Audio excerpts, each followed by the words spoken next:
evening is settled in, as the two of you are huddled up on the couch trying to talk. But something about the conversation isn't quite landing.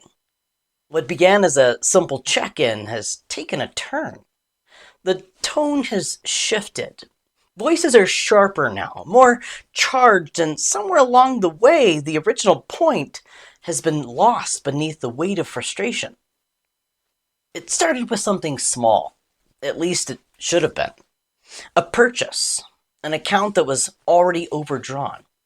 Not because the two of you were careless, but because at some point the agreement you both made got missed. You see, you had both said that you'd check in with each other before spending past a certain amount. Not for permission's sake, just to build further financial partnership, to create more of an awareness and stay aligned in that way. And now, sitting here, that agreement feels less like a guideline and more like a fracture point. You're both trying to be understood, but neither of you are feeling heard. As you're trying to explain what's been bothering you, you're trying to offer context, trying to help your partner understand your perspective, you're cut off, interrupted mid-sentence. Your partner takes over the conversation with intensity and urgency. Now the conversation isn't about a purchase anymore. It's about respect. It's about trust. It's about feeling overlooked. And suddenly you're no longer sharing. You're competing for space. By the end of it, both of you have crossed past that inner threshold, moving out of intention and into reaction, choosing to be right over understanding one another. Words begin to land with more force than intended. Not entirely untrue, but not entirely fair either. There's an edge to them now. Subtle at first, then unmistakable. A comment that stings, a tone that lingers. Someone blurts out, "So, I guess what we agreed on doesn't really matter to you." The other retorts, "Oh, I didn't realize I had to run every decision by you first." In the intensity of it all, clarity gives way to frustration and reaction. You care very deeply about this relationship, which is precisely what makes this so disorienting. Because despite that care, you can feel the distance expanding in real time. Rather than moving towards each other, you're drifting even further apart. Each of you are trying to make a point, while both of you are feeling like you're not being understood. And then, unexpectedly, your daughter comes out of the bedroom, seeing what's all the commotion's about. The moment breaks. The tension softens instantly as both of you shift your focus. You meet the need, lower your voices, guide her back to bed, and for a short moment, you're aligned again, connected, calm, and collaborative in purpose. You return back to the living room, and that emotional residue, like a thick smoke, still lingers. The argument doesn't resume, not because anything was resolved, but because you're both depleted. The energy has run its course. Words stop, but nothing has actually been repaired. So you both retreat for the night. No real closure, no sense of understanding, just silence. You lie there in bed, headphones in, staring at the ceiling, replaying the conversation.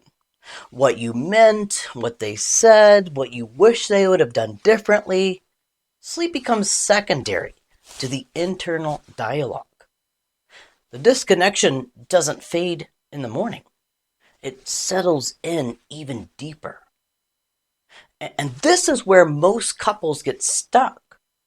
Not in the conflict itself, but in what comes after that moment has passed. The impact that still remains.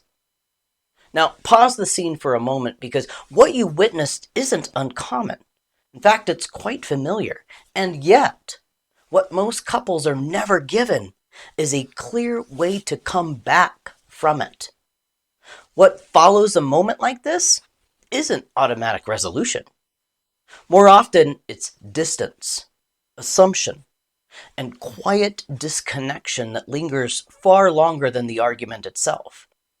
And without an intentional way to repair, those moments begin to accumulate, subtly shaping the tone and emotional safety of the relationship. This is where a recovery conversation becomes essential. Well, welcome to Mars Venus Coaching.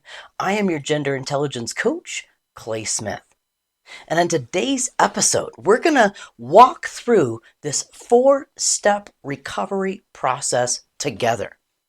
We're going to look at what a recovery conversation actually is, why even strong, committed couples need them from time to time, and how to move through one in a way that leads to authentic repair rather than surface level resolution. We'll also explore the benefits of doing this well and how these conversations don't just fix what's wrong, but they can actually deepen the trust, strengthen that emotional safety, and create a more resilient partnership moving forward. And for those moments when one partner feels ready for repair and the other doesn't quite yet, I'll give you a simple, grounded way to invite your partner back into a recovery conversation without pressure, without escalation, and without reigniting the conflict itself.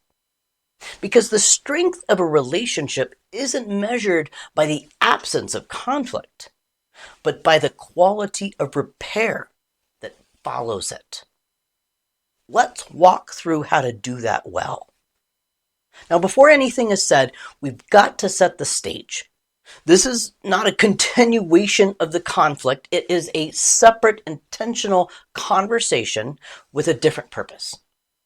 Without this distinction, couples often walk right back into that same emotional pattern, thinking that they are repairing when they're actually re-engaging the fight. Setting the stage begins with timing and agreement. Rather than forcing the conversation in the moment, you're creating an intentional entry point back into connection. This might sound like, when would be a good time to come back and address what happened earlier? Or even simply, hey, I want to understand what happened last night. Would there be a good time that we could find a way to reconnect? This message could even be done over a text. The goal is not to resolve things immediately, but to communicate clearly that the relationship matters enough for you to revisit the moment with intention. That alone begins to shift that emotional tone. Now, here is one boundary to uphold. We are not going to re-engage the fight over a text. Your partner may react to your invitation and try and pull you back into the argument right then and there. Don't take the bait. Arguing behind a screen can feel emotionally safer in the moment, but it strips away tone, body language, and presence, where most communication actually lives, making it far more likely that things will be misunderstood. If you'd like a deeper understanding of why conflict over a text so often escalates rather than resolves, I invite you to watch one of my earlier episodes entitled Talk Over Text. In that episode, we essentially unpack the different layers of communication. We look at why those elements are often missed when presence is behind a screen as opposed to face-to-face. What looks like a simple text message can quickly become misinterpreted, intensifying the tension rather than resolving it. For now, if your partner begins to argue via text, you can stay grounded and respond with something calm, like, hey, I hear you. I want to take a look at this. I want to give it the attention it deserves. When would be a good time that we could do this in person? Now, ideally, the recovery conversation would happen within 24 hours of the conflict. Not while emotions are still escalated, but not too delayed, where distance begins to settle in. You're allowing space for regulation while still honoring the importance of a timely repair. By setting a specific time for the recovery conversation, you're also helping your partner mentally prepare. Instead of being caught off guard, they can step into the conversation with more awareness and presence, a greater capacity to engage with you. You're essentially inviting them into what I call a relationship space, where the mindset becomes connection as opposed to distraction. Now, it's important to know that men typically think in boxes. Men often feel ambushed when they're caught off guard. So, ladies, walking up to your guy and wanting to have a recovery conversation right then and there is going to catch him off guard. He might be a little resistant to that. He's not in the relationship box. He might be in the rest and relax box, or the work mode box, or the play with the kids box. We can't just approach him with that. You're going to get some pushback. Now, a lot of times when women do this, and they do get that pushback, they quite often misinterpret their reaction as he just doesn't care. That starts the recovery conversation off on the wrong foot. Instead, let's initiate an environment that lowers defensiveness, signals safety, and creates the conditions for a very different kind of conversation to take place. So by setting a clear, specific time and agreement to repair, you create a safe entry point back into connection.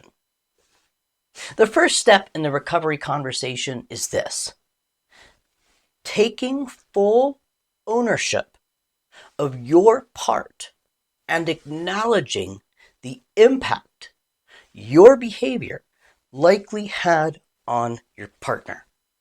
Not partially, not conditionally, and not defensively. This step isn't about you explaining your intentions. It's about recognizing how your actions landed. Because in moments of conflict, impact always matters more than intent. You begin by slowing things down, only speaking from your experience, using I statements. Just ask yourself, what did I do to contribute to last night's fight? And then share it with your partner. You could start using some of these ownership phrases like, I've been reflecting on some things and I'd like to take some ownership. I recognize that I ... I can see that I messed up when I could have handled things better by... Looking back, I noticed that you're keeping the focus on your actions, not their reaction. Just ask yourself, what did I do to contribute? Did you interrupt or talk over your partner instead of fully hearing them out? Did you become defensive rather than staying open and curious? Did you communicate without respect or kindness? Did you use sarcasm or a tone that came across as sharp or dismissive? Were you trying to prove a point rather than understanding them? Did you rush into solutions, telling them what to do, instead of slowing down to listen? Did you just completely withdraw or shut down rather than staying engaged in the conversation. None of these makes you a bad partner, but left unacknowledged, they do make repair much more difficult. Now, once you've owned your part, the next piece of the puzzle is just as important. Acknowledging how that may have impacted them. This is the emotional intelligent aspect that makes a healthy relationship sustainable. This is where your partner begins to feel seen and understood. You're not telling them how they felt. You're showing them that you're willing to consider it. Okay, guys, for a woman to be able to reconnect, she needs to feel understood. Acknowledging how your actions impacted her meets that need for her to feel emotionally safe to open back up during this recovery conversation. Here are a few ways to express that. That must have felt frustrating. I wonder if that disappointed you. I can see how that really hurt you. I bet that left you feeling overlooked. I wonder if that made you feel ... Ownership opens the door. Acknowledging impact invites them back in. Because when someone feels that you're taking that accountability and trying to understand them, defensiveness naturally lowers and connection becomes possible. But without that, the rest of the conversation is never really going to get off the ground. Okay, step 1, ownership and impact. Taking responsibility for your part and recognizing how it landed with your partner. With step 1 laid as our foundation, we can now purposefully step into building on the second part. The second step in the recovery conversation is this: sharing your experience of what happened and clarifying any missed need or meaning behind what happened. This is where you give your partner insight as to what was happening in the moment.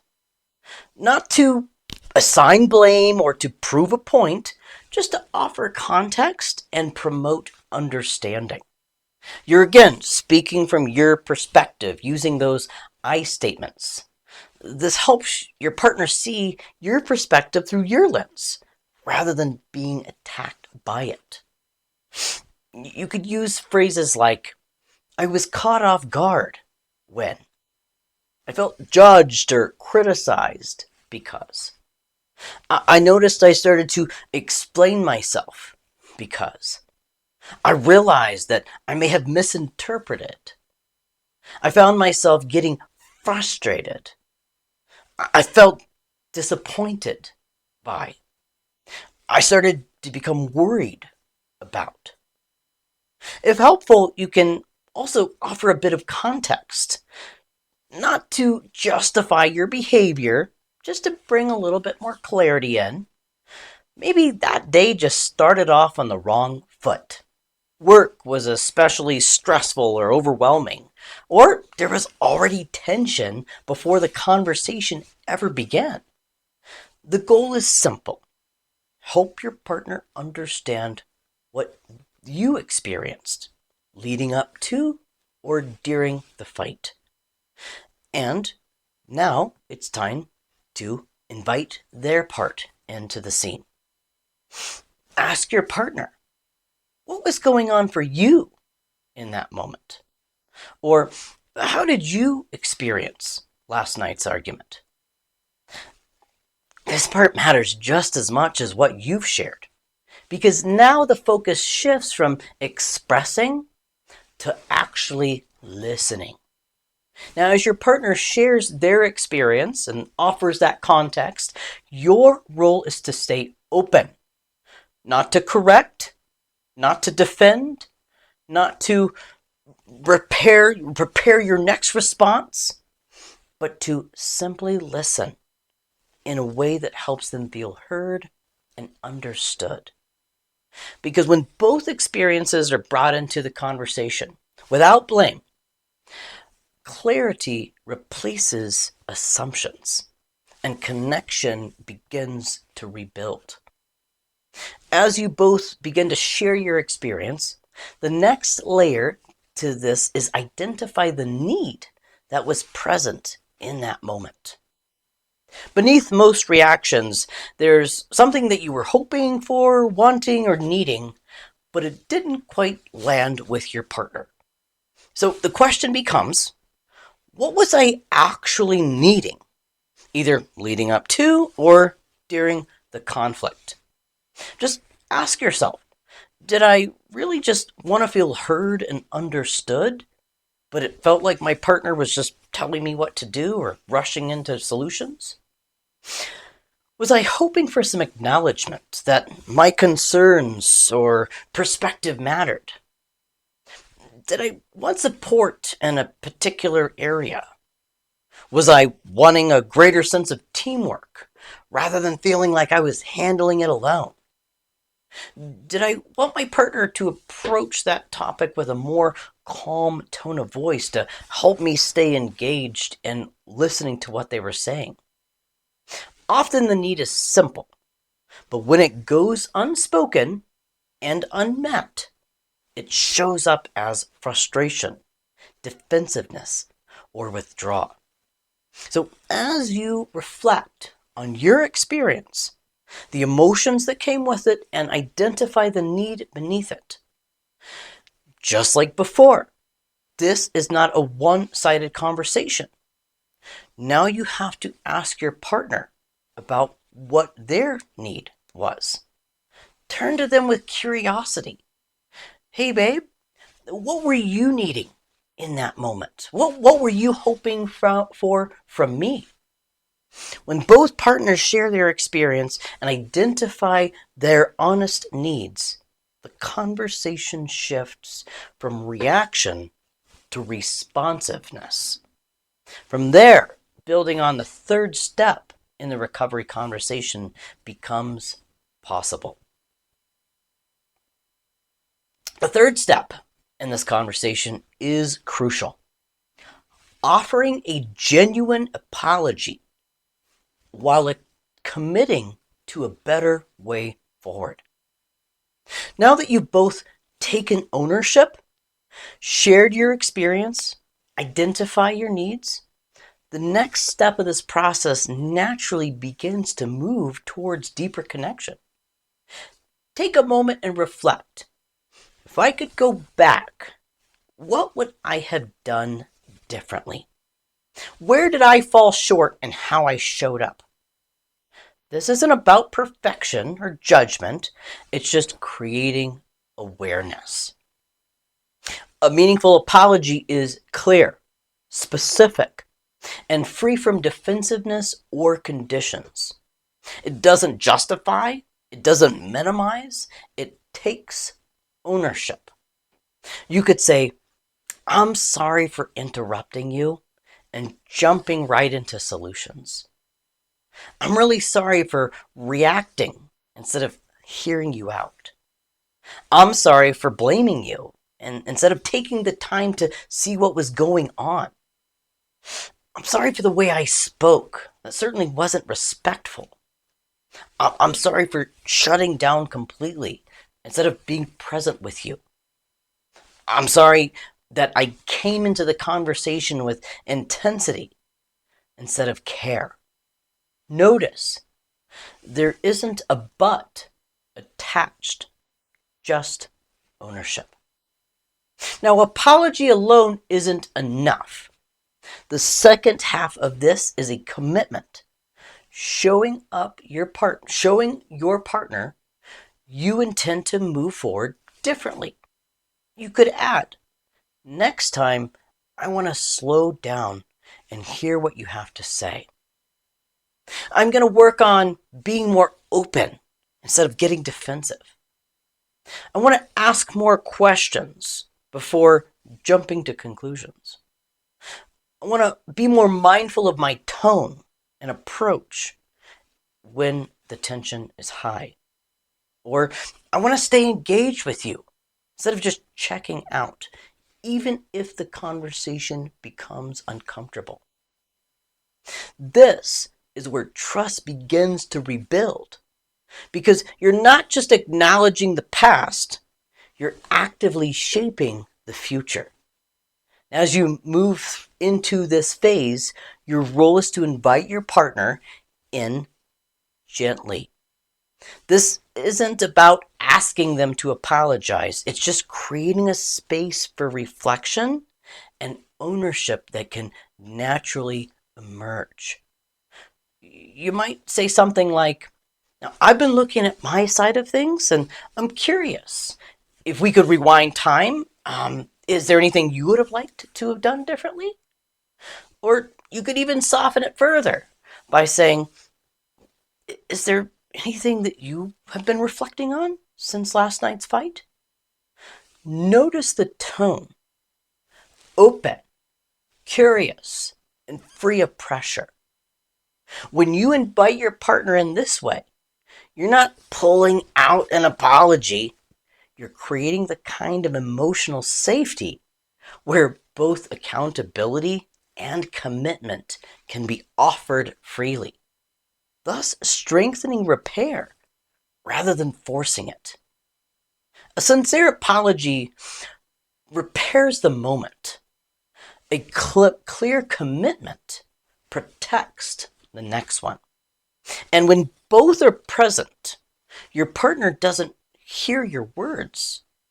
They also feel your intention. At this point, you've done the work to create the conditions for repair. You've created a space for the conversation to take place. You've taken ownership and acknowledged the impact. You've shared your experience and clarified your needs. You both have expressed an apology and a commitment to show up differently moving forward. And all throughout the process, you're inviting your partner in to actively participate in the recovery conversation. Now we can move into the fourth and final step, reestablishing the connection.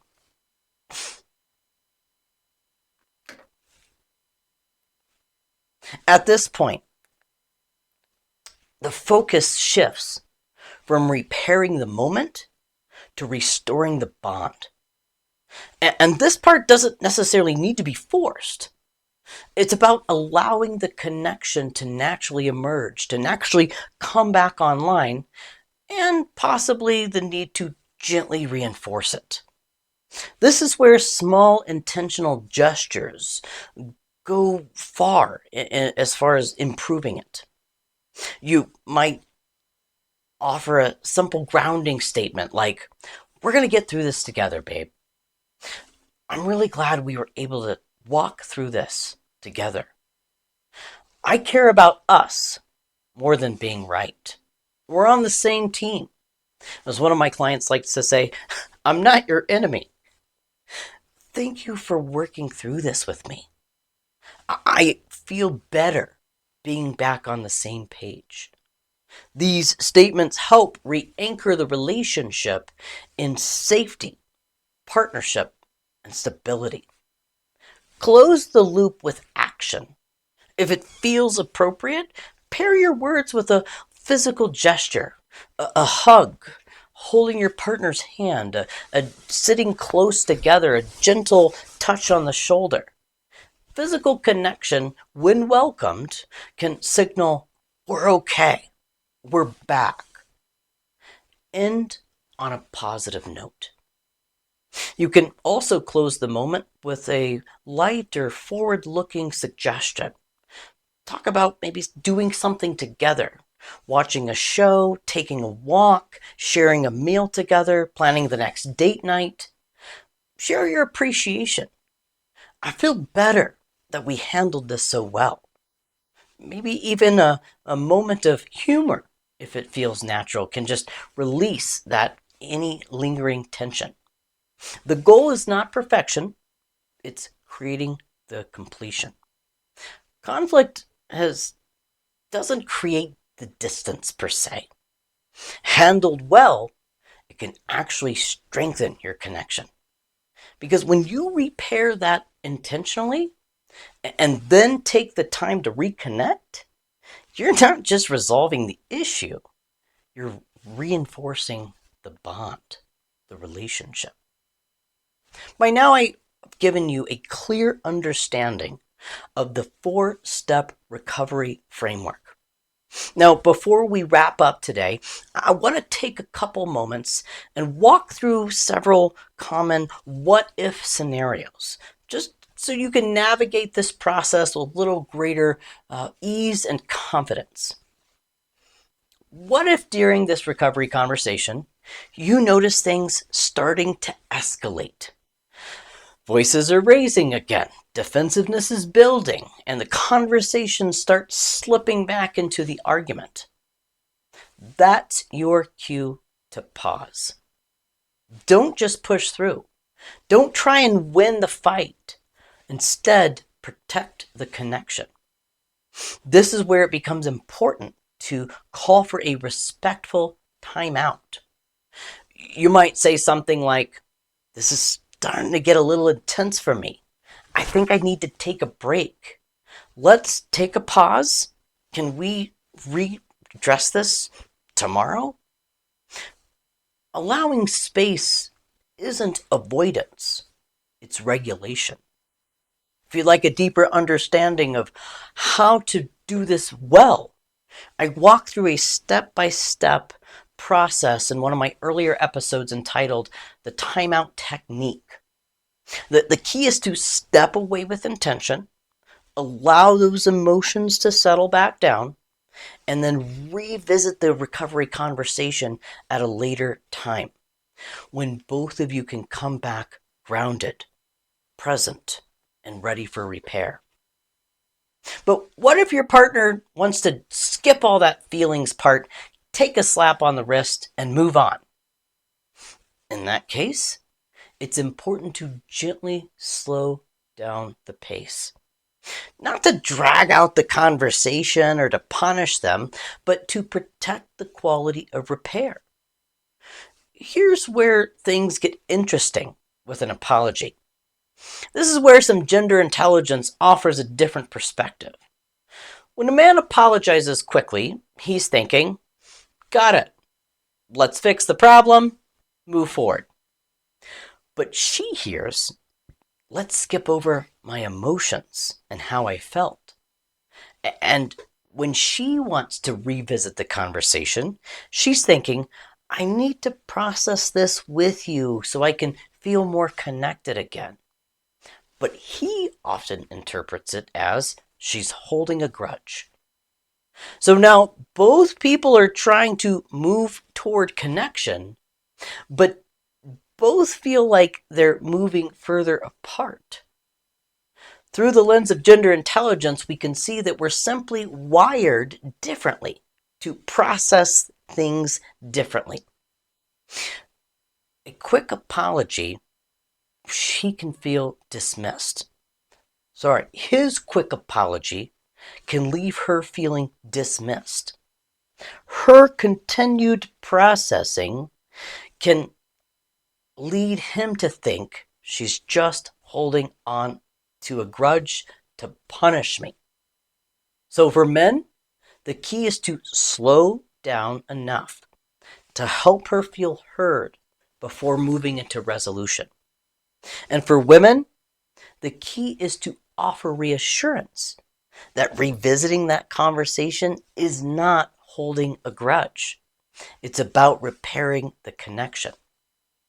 A healthy response to a quick apology might sound something like, "I really appreciate you wanting to resolve this. That means a lot to me. I think it would help me feel more settled if we just take a few minutes to walk through what happened so we could really understand each other a little bit better. Would that work for you?"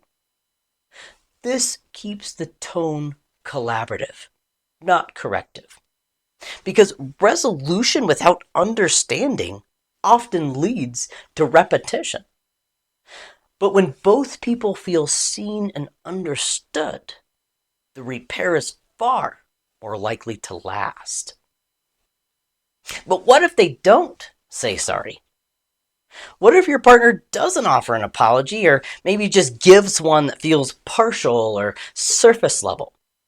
It could be tempting to try and push for them to apologize. But pressure often creates defensiveness, not ownership. Instead, the goal is to stay anchored in your experience while inviting them to a deeper reflection. You might say something like, I really appreciate you hearing your perspective. What helps me stay more connected and moves past this if I can understand what you would have done to do differently? Or, hey, I'm not looking for perfection. I just want to feel like we both understand the impact of what happened in that moment. Regardless, if the apology feels incomplete, you can gently bring clarity back into the conversation. Responding to their half-ass apology might sound something like, when I hear that, part of me still feels like my experience isn't fully landing. I think what I'm needing is for both of us to take some responsibility in how we showed up. Even if they don't apologize, you have an opportunity to be a bigger person in the relationship. I always tell my clients, tag, you're it. Sometimes it's not necessarily resistance on their part. It just might be a lack of awareness or skill. You can support this process by guiding them along. Would it help if we named one thing that we could have done differently next time? I can name mine. Would you be open to naming yours? This keeps the repair mutual. Asking your partner what else they're sorry for is not productive. You can't force a genuine apology, but you can create emotional safety, which further encourages their apology. The moment has passed. The emotions have settled. Later the next day, they come back to it. This time, differently. Step 1, ownership and impact. I've been thinking about my part in that conversation last night, and I want to take a little ownership. I interrupted you. I came in a bit strong. I can see how my tone probably felt sharp, perhaps even disrespectful. My defensiveness took over and likely made it hard for you to feel heard. I'm really sorry for that. Step 2, share experience and clarify needs. From my perspective, I think I was caught off guard when I saw that charge on the bank account, specifically knowing where the account was already at. I found myself getting a little anxious, and instead of slowing down, I overreacted. What I think I really needed in that moment was just some reassurance that we're on the same page financially, that we're still working as a team. I'd really like to hear your side of things. What was going on for you in that moment on the couch? Step 3, apology and commitment. I'm sorry for how I handled that. If I could go back, I would slow down, ask more questions. I would actually listen instead of reacting. I'm sorry I blamed you and was disrespectful. Moving forward, I want to approach moments like this with more curiosity and less intensity. Because how I show up in those conversations matters to me and to us. Is there anything you would have done differently? Step 4, reestablishing the connection. I'm with you in this, babe, not against you. What we're facing, we can overcome. And I'm committed to us. We're going to get through this one step at a time together. And listen, I really want to make it right. Is there anything I can do to make it up to you? End the conversation with a hug and appreciate them for walking through this with you. Notice, all throughout the process of the recovery conversation, both partners are staying open and connected. It's important to remember that you can still make requests and set proper boundaries if needed. If there wasn't a clear commitment to change, this is your opportunity to gently move the conversation towards something specific and collaborative. You might say, hey, would it work for you if we checked in with each other or checked the account before making an additional purchase? Or can we agree to send each other a quick text if we're thinking about buying something maybe over $100? Notice the language. Would you be open to? Would it work for you? Can we agree? These small shifts in phrasing soften the delivery and invites cooperation rather than resistance. They keep the conversation grounded in partnership, where both of you are working towards resolution together. When couples learn how to come back from conflict intentionally, everything in the relationship starts to shift. Recovery conversations bring shorter repair, which means less lingering tension. Instead of an argument lasting days or weeks, you create a shorter path back to resolution. Moments get repaired sooner, which prevents emotional buildup and unneeded distance. Recovery conversations reduce resentment over time. Unrepaired moments cause disconnection, and it continues to accumulate one after the other. Recovery conversations interrupt that accumulation pattern.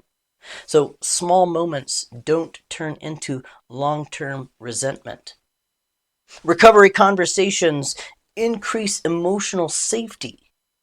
When both partners know that there's a reliable way to repair, it becomes safer to speak honestly, express those needs, and above all, be vulnerable with one another. This gives both partners a reliable way to handle tension and come back into connection. Recovery conversations strengthen a sense of teamwork.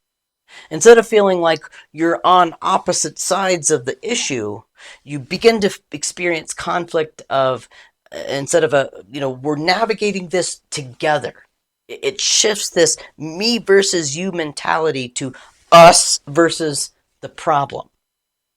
Recovery conversations promote clear communication and fewer misunderstandings. By slowing things down and walking through the process, you replace assumption with clarity. You begin to understand not just what happened, but why it happened. Recovery conversations ensue greater accountability without blame. Accountability naturalizes ownership. Both partners learn how to take that responsibility for their part without feeling shamed or needing to defend why they did or said what they did. With recovery conversations, conflict becomes a connector instead of a separator. This is the biggest shift. Instead of conflict creating distance, it becomes an opportunity to understand each other more deeply, strengthen that trust, and reinforce the bond. Healthy relationships aren't defined by the absence of conflict, but in the ability to repair them well. What you've been given today is more than just a framework. It's a way back. A way to move from tension to understanding, from reaction to responsiveness, from conflict back into connection.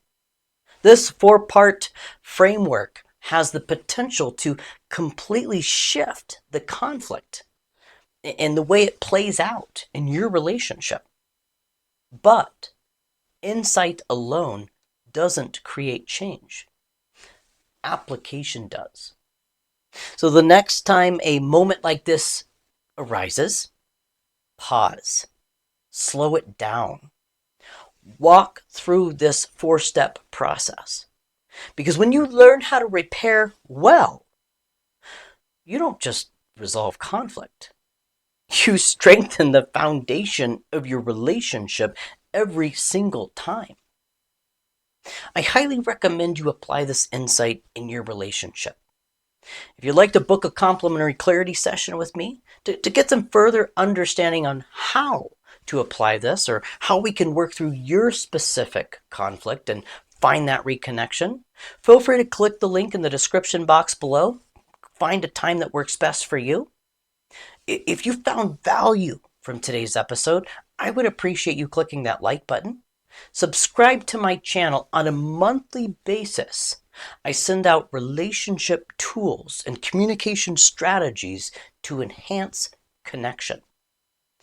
Also, if you've been applying this tool in your relationship, I would love to hear about that in the comment section below. Let's stay connected, because when you consistently reflect, take ownership, apologize, commit to change, something powerful happens. Conflict begins to lose its grip. Arguments stop repeating. And eventually, this tool becomes something you don't even need anymore.